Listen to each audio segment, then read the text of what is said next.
Noana, tudo bem? Sou o professor Rodrigo Gomes, professor de História de vocês, e vamos para a nossa primeira aula sobre o totalitarismo, um assunto muito importante. Vamos estudar a forma de governo desses regimes totalitários, vamos falar sobre o fascismo e nazismo, tá? Vamos ver aí um relato de uma das sobreviventes do Holocausto, de uma das sobreviventes do campo de Auschwitz, que era o campo de concentração nazista na Polônia. E ela diz assim: vi cadáveres pendurados nas cercas de arames. À noite, as mulheres jovens saíam dos barracões e iam se jogar contra as cercas elétricas.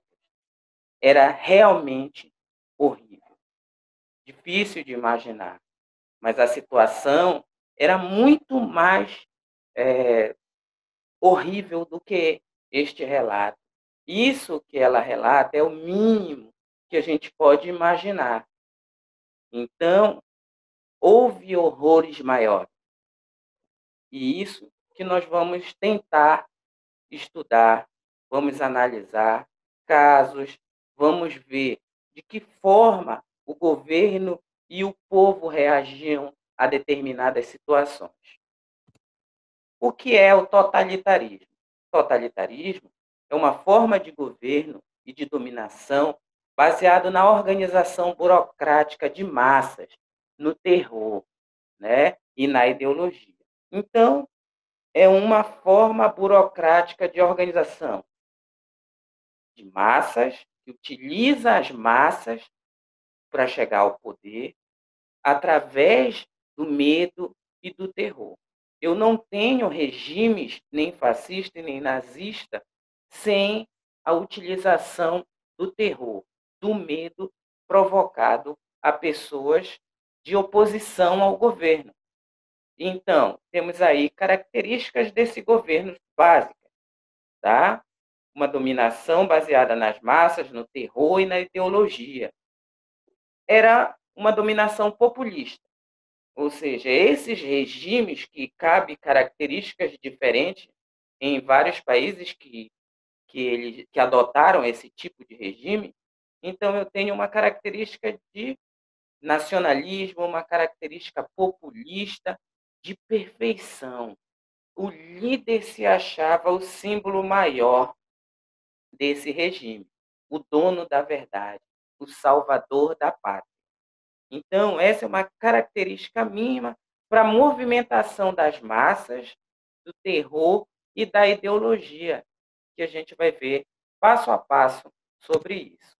Sobre as massas, nada caracteriza melhor os movimentos totalitários em geral, e principalmente a fama de que desfrutam os seus líderes, do que a surpreendente facilidade com que são submetidos. Hannah Arendt.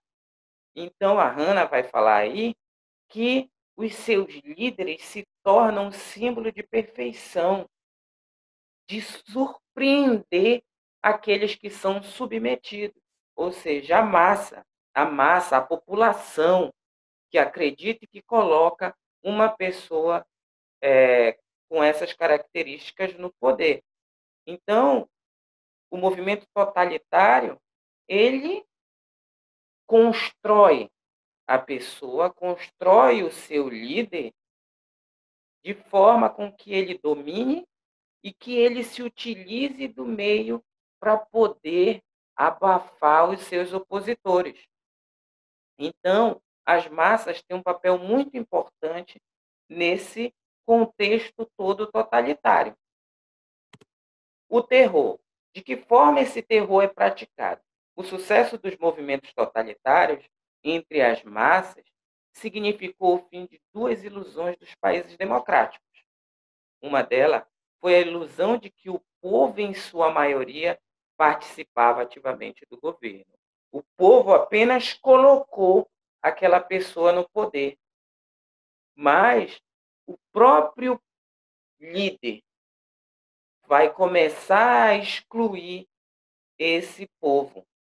Vai começar a tirar direitos a partir do momento em que ele se sente ameaçado.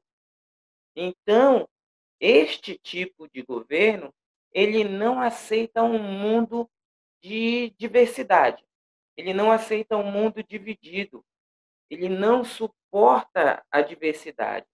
Então ele precisa controlar. E esse controle é com o medo, é provocando o medo em seus opositores, né?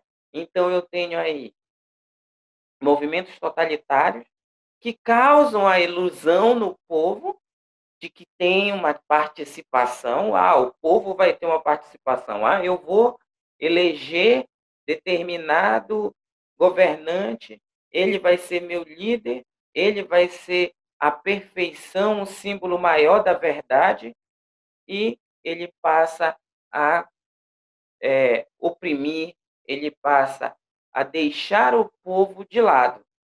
Então, ele vai praticar o medo. O medo, eu não tenho um regime totalitário se eu não provocar o medo. E esse medo aí no texto é utilizado pelos regimes totalitários como justificativa para abafar, com uma onda de terror indizível, todas as tentativas de oposição organizada. Então, o medo é o que sustenta o regime totalitário. O medo provocado, tanto de um lado, o medo de perder o poder, e ele vai contra-atacar, né? Ele vai praticar, colocar em prática esse terror, e característico, o terror na Alemanha, por exemplo, nazista, eram os campos de concentração. Os campos de concentração recebiam todos os seus opositores e as pessoas que eram consideradas inimigas, né? A minoria da população também. Então, todas as pessoas consideradas uma afronta, uma ameaça ao sistema, ao governo totalitário, ele vai ser duramente reprimido, duramente banido daquela sociedade.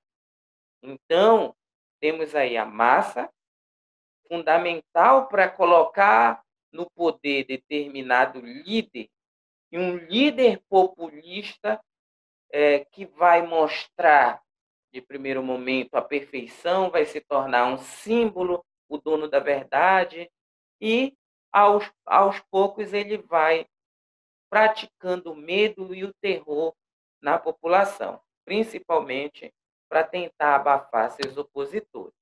Ideologia. Para falar de ideologia, eu peguei no dicionário este ponto que eu achei muito importante e cabe bem para definir um pouco esse regime, esse pensamento totalitário.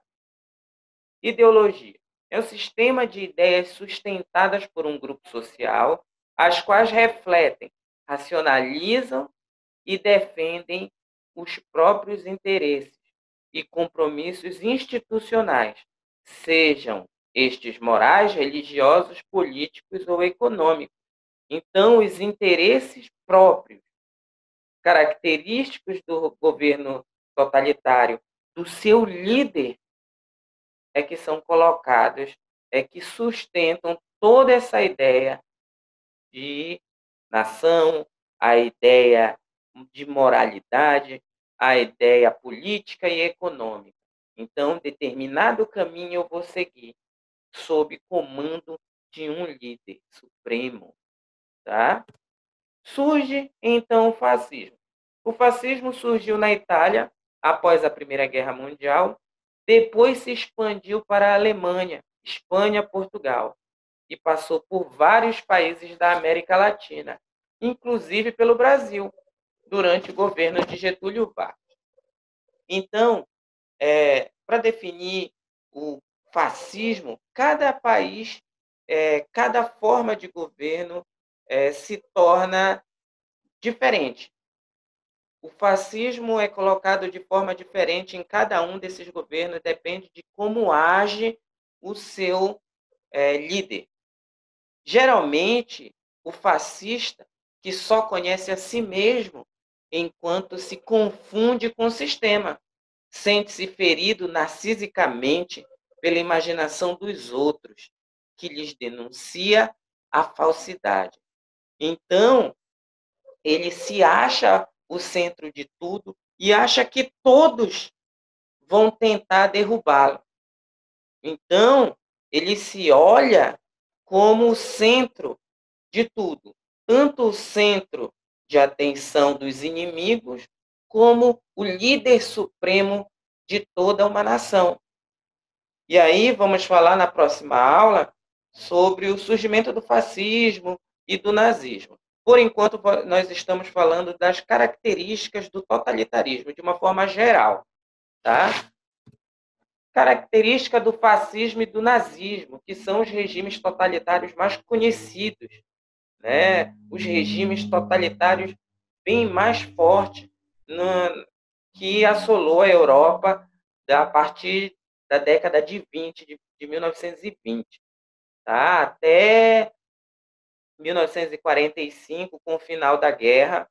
Mas um detalhe importante ainda, regimes fascistas pairam em vários países, né? Tem sempre uma corrente fascista ou nazista em vários países.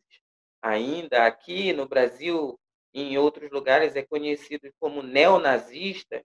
Então, tem várias ramificações dessa história, desse regime, dessa forma de governo.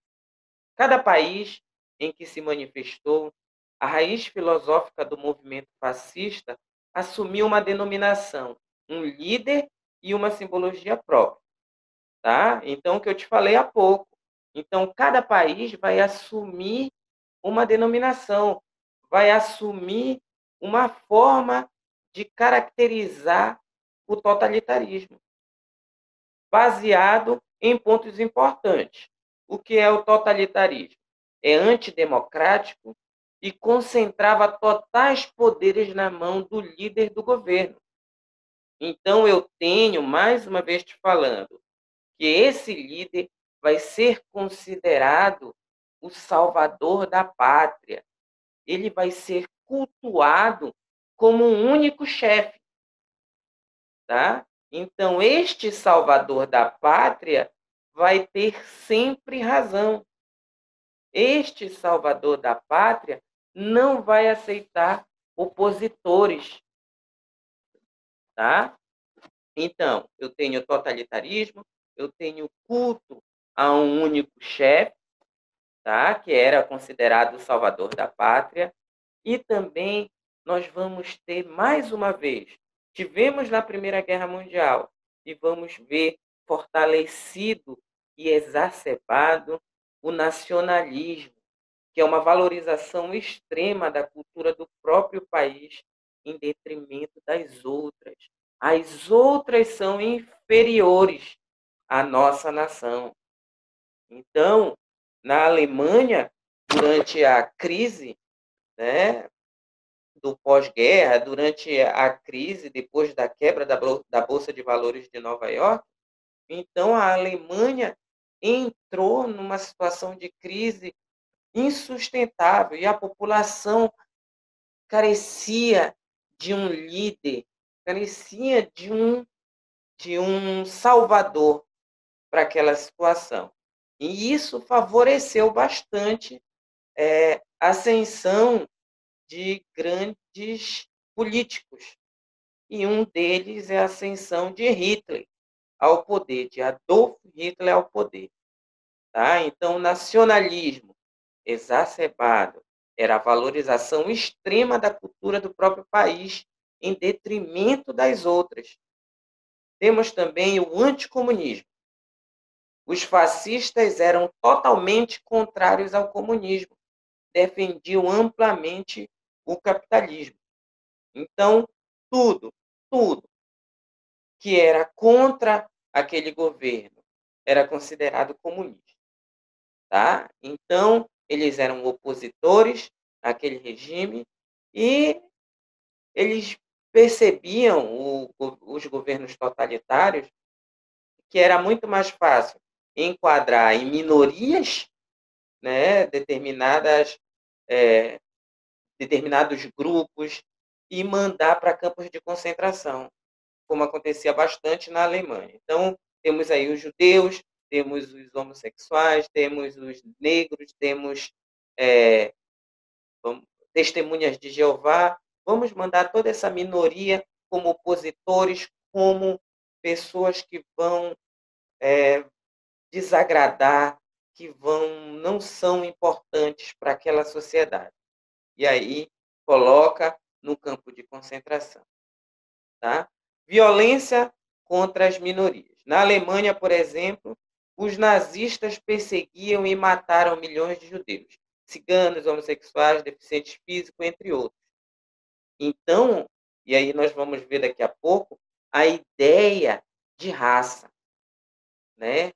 Vamos ter aí uma raça pura, precisamos valorizar aquela raça pura, que era uma ideia que os políticos alemães tinham, de raça pura, né? E Hitler sustentava isso, e apesar do Hitler não ser alemão, o Hitler era austríaco, mas ele sustentava que a Alemanha não tinha que se livrar dos vermes, como eles consideravam, tá?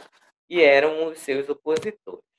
Unipartidarismo, só poderia haver um partido político, o fascista ou o nazista. O fascista na Itália e o nazista na Alemanha.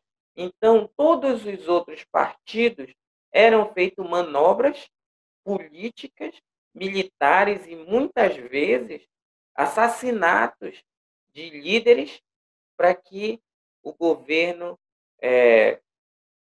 fosse o único, para que houvesse apenas um único partido, um único representante de poder político daquele Estado. Tá? Então, unipartidarismo é a característica nazista e fascista. Expansionismo, a conquista de outros territórios, era um dos objetivos dos nazifascistas. Então, era preciso expandir seu território, porque nós, quanto alemães, nós, quanto italianos, nós somos mais fortes, nós somos mais puros enquanto raça, né? Nós somos conquistadores, somos superiores aos outros. Então, a ideia de expansionismo que vai levar à Segunda Guerra Mundial é muito importante nesse período e característica principal desse regime aí. Propaganda. Importante para convencimento das massas.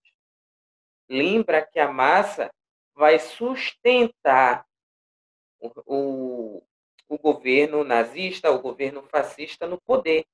Enquanto as massas estiverem acreditando que o seu líder é um líder dono da verdade, é um símbolo de perfeição, a massa vai manter no poder. Mas há um detalhe: se a massa for contra, se a parte da população for contra, tem que ser eliminada, tem que ser convencida através do medo. Tá? Militarismo.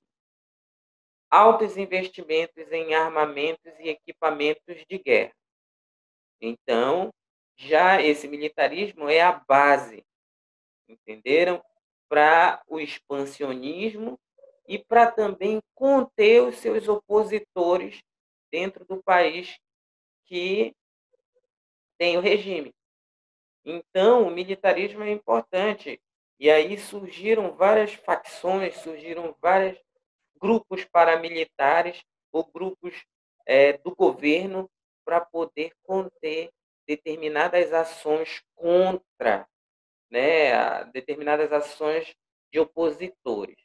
E aí, esses paramilitares, esses, vamos dizer assim, milicianos, eles vão combater em nome do Estado, tá? Sempre com a justificativa de que nós estamos combatendo contra os maus, nós estamos combatendo a minoria, as pessoas que não servem para a nossa sociedade. Nós somos uma sociedade pura, dizia Hitler. Tá? Então, temos que nos livrar daquilo que nos causa mal. Então, era utilizado o militarismo. Culto à força física. Nos países fascistas, os jovens eram treinados fisicamente, ainda muito cedo, para uma possível guerra. E desde cedo, tanto na Alemanha quanto na Itália, os jovens eles eram alistados, né? Os pais tinham orgulho de mandar os filhos de 10, 11, 12 anos para servirem, e aí eles iam para escolas militares, e essas escolas treinavam já para uma possível guerra. E tinha que ser uma pessoa fisicamente sadia, né, para representar aquele homem puro, aquele exemplo, vamos dizer, de cidadão daquele povo, daquela determinada sociedade. Censura. Servia para coibir qualquer tipo de crítica ao governo. E a censura era muito pesada, muito forte mesmo. Tá?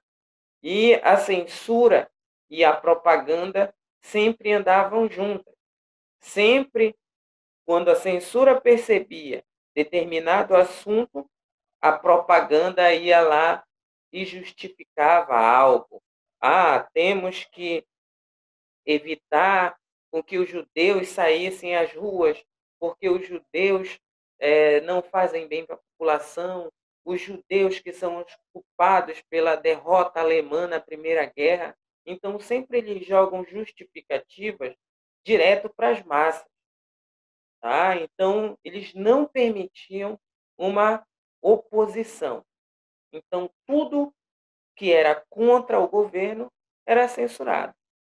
E as pessoas que escreviam contra o governo seriam mandadas para campos de concentração.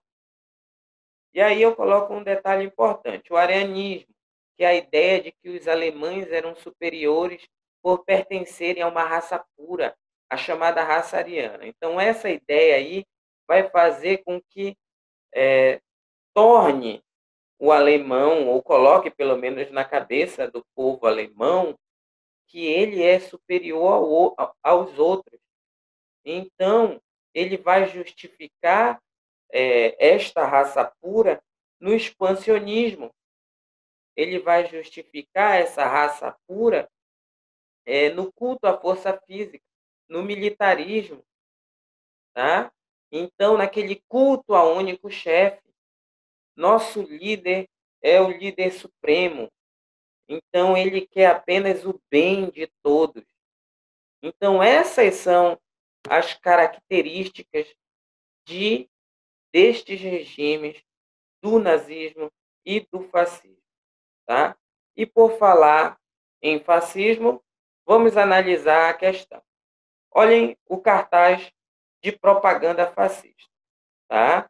Só para adiantar um pouco, o fascismo é da Itália, com um líder Benito Mussolini. O nazismo é na Alemanha, com o líder Adolf Hitler, que vamos falar mais para frente. Mas vamos analisar esse cartaz. Tá? A autarquia, Mussolini tem sempre razão. Então, lá embaixo, Mussolini tem sempre razão. Então, Mussolini, como representante, como líder daquela nação, tem sempre razão. Ele não erra, ele é o símbolo maior, ele é o símbolo de perfeição. Então, ele não vai tolerar e não tolera os opositores, não tolera aqueles que são contra o governo.